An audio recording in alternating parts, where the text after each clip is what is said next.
One of the things I crave, pag nagluluto ka nito sa bahay, di ba ang baho-baho? The best solution is to prepare it ahead of time. So gagawa tayo today ng gourmet tuyo in olive oil.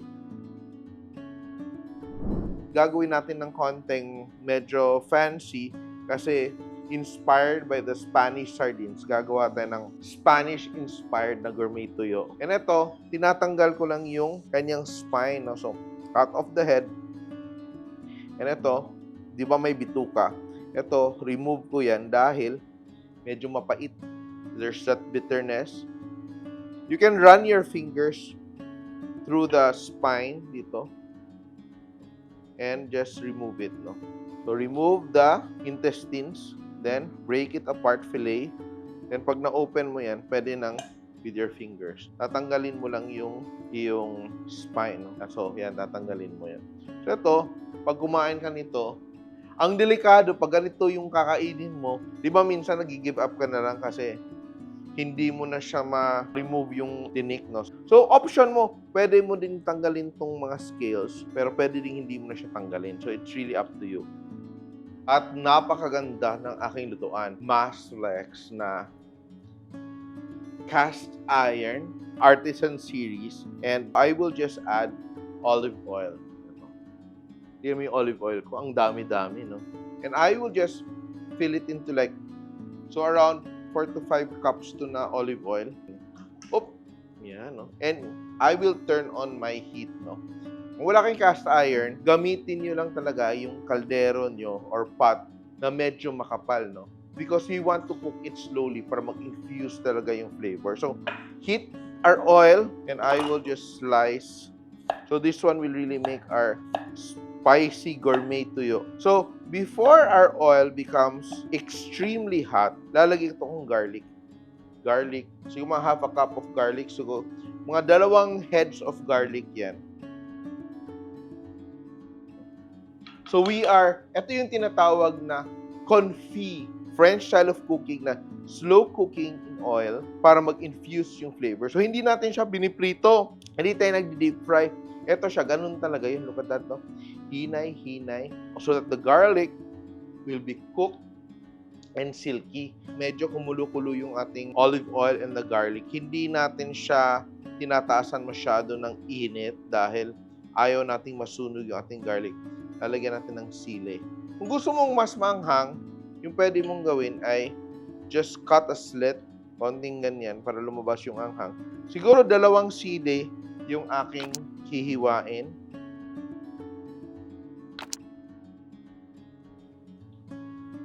Let all the flavors come together.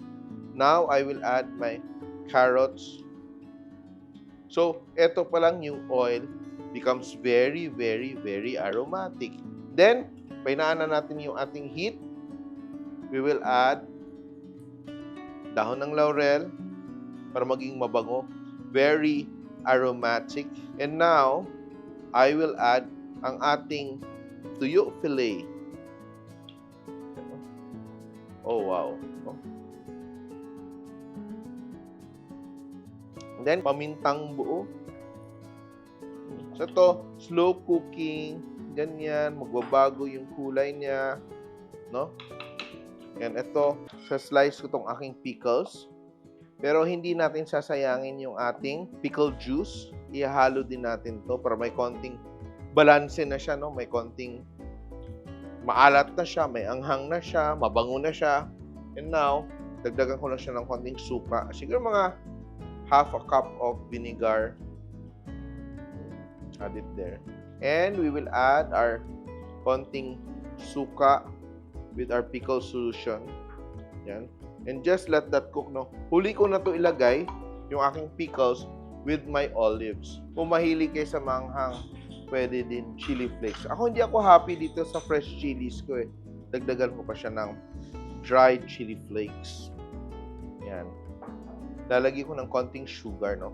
2 to 3 tablespoons. Diba?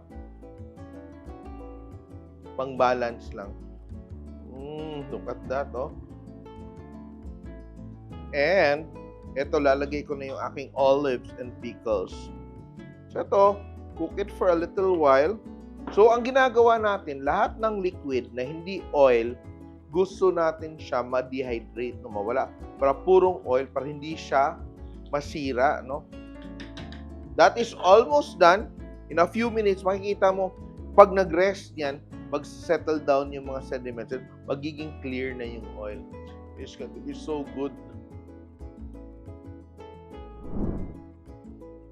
Tuloy-tuloy pa rin yung luto niya dahil ang ating cast iron will continue kasi ang heat nandito pa siya. And ito, gagawa tayo ng ating pasta, salt, and our pasta. So, dapat your pasta water should be properly salted, ha? Para magkalasa yung noodles natin. Kasi, marami namang tubig as if yung pasta lang yung nilagyan mo. Ang tubig naman yung inaasinan mo. So, when you bite your pasta, you taste the flavor of the noodles. Maluluto na yung noodles natin. So, kuha tayo ng ating oil, or flavored oil. Kukuha din tayo ng tuyo. Durug-durug natin yung ating tuyo fillets. Yan. And we will get our pasta. Ating pasta noodles. Oh.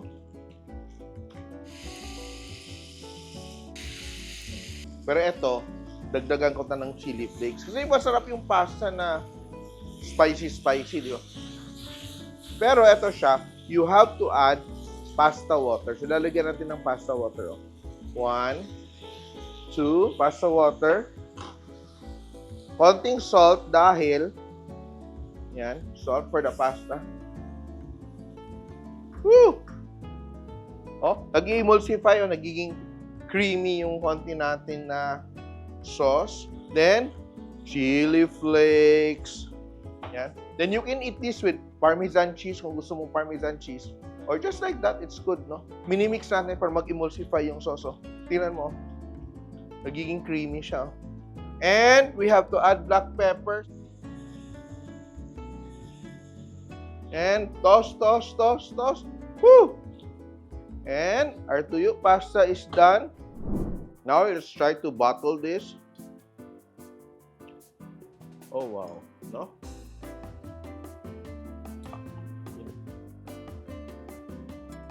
And let's fill it up with our oil, our olive oil. You can use canola oil or the best option is olive oil for this recipe. At ito na. Sealed with a kiss ang ating Spanish-style gourmet tuyo. And ito na siya. Sealed with a kiss. Okay, di ba? Ito na ang ating Spanish-style gourmet tuyo. Simple! And ito. Napakasarap ng ating dish. Yung ating gourmet tuyo. Pasta. Yun lang, oh. At napakaganda ng ating cast iron pots from Masflex. Yan. And ito na ating finished product ng ating gourmet tuyo in bottles. And of course, ang ating dish, gourmet tuyo pasta. Napakasarap.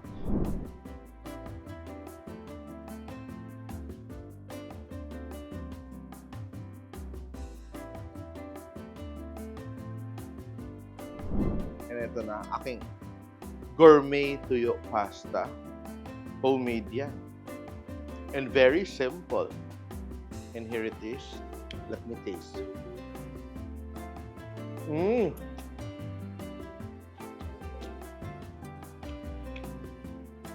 It's so yummy. Kaya try both recipes.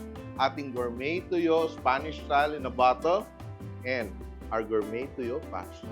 And don't forget to subscribe to the Simple.ph YouTube channel and babalik tayo sa pagluluto regularly.